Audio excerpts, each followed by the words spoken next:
everyone, welcome back to Lucky15, and in this video I'll be giving you my standard normal Lucky 15 predictions for tomorrow's horse racing, where we'll be covering a few different meetings tomorrow, and we'll get stuck into that in a minute.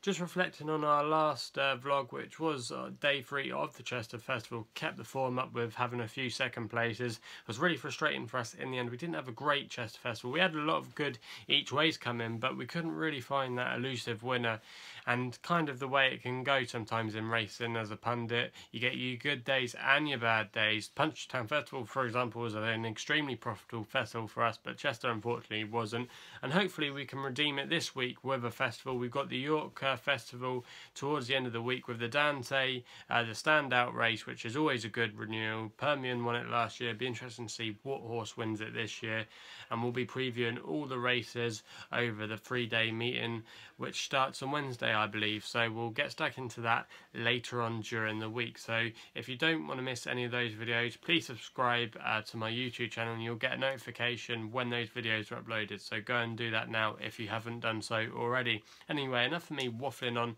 We'll get stuck into tomorrow's horse racing action, and for our first selection tomorrow we go to Catterick for the 410, and we're going with a horse here called Alfredandnobell, round about 11-2 bookmakers at the moment, trained by Mickey Hammond, who's often more associated with the jumps, but PJ McDonald is booked for the ride tomorrow.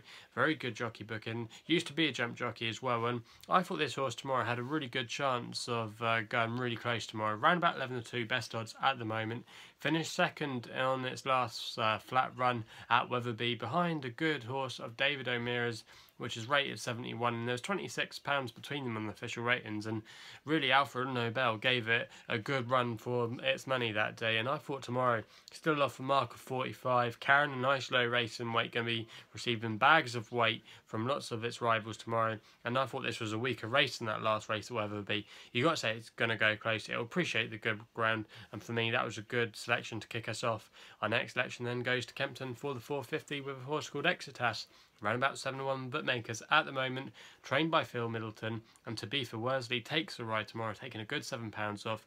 And this horse last season was really campaigned very well over the chase fences, had some really good form, but behind the likes of Terrafort, to name a horse that it ran really well against. And really, I thought Exitas tomorrow, they had a really good chance going back over hurdles. It's got a £12 lower hurdle mark, and I thought tomorrow it was definitely one of the more classier horses in the race, and I thought 7-1 tomorrow was a cracking price.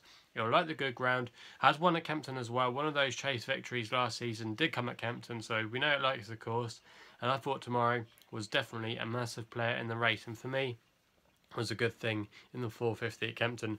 Probably my strongest fancy of the day tomorrow is in the 550 at Windsor with a horse called James Watt, round about 6-4 bookmakers at the moment, trained by Michael Bell, and informed jockey Hayley Turner booked for the ride. She won the Hunt Cup at Ascot the other day aboard Ripoff for David Ellsworth. It was a very good performance by her, and this horse made its winning debut under Hayley Turner at Brighton last time out in really impressive style. I backed it myself that day, and the second horse in that race was a horse called Wedding Date of Richard Hannon's, and that went on and ran really good race at Chester a few days ago, and really did a good performance that day, winning in comfortable style. And you like to think that could be a strong piece of form, probably the strongest piece of form in the race, and I thought James Watt could take another good step tomorrow, and be interesting to see if it does win tomorrow what the future holds for it over this season. It could be a good horse to maybe follow at some of the major festivals, so it'd be interesting to see how James Watt does. And for me, I thought that was definitely a really good thing to have a bet on tomorrow, so it's going to be my selection in the 550.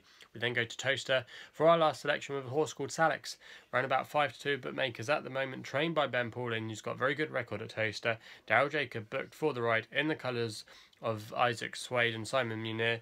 These are really good horse racing owners to follow. They got the likes of Footpat, Terraford that we mentioned also as well, top notch, so a lot of good horses.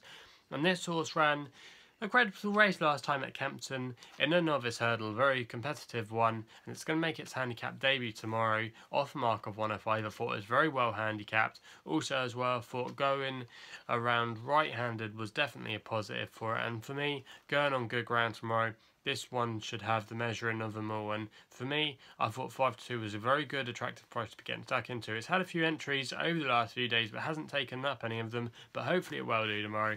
And I could see this one going all the way and being the winner of this race tomorrow. So they're the selections for tomorrow. Let us know what you think is going to run well tomorrow, what horses you'll be backing. Also as well, please subscribe to Lucky15 here on my YouTube channel. You can also follow me on Twitter as well at the same name of Lucky15, where every day now we're going to be doing a poll. So the last couple of days we did a poll at Chester, would the horse of Martin Meads Eminent be the Chester banker? Would Idaho be the Chester banker on the days? I'll come up with a question for you to ask tomorrow, be uploaded in the morning, and then you'll have the rest of the day to give me your answer or opinion on that, and that would be under the hashtag the Loader Look. Anyway, enough of me waffling on. That's all I got to say. Please gamble responsibly, and we'll be seeing you soon.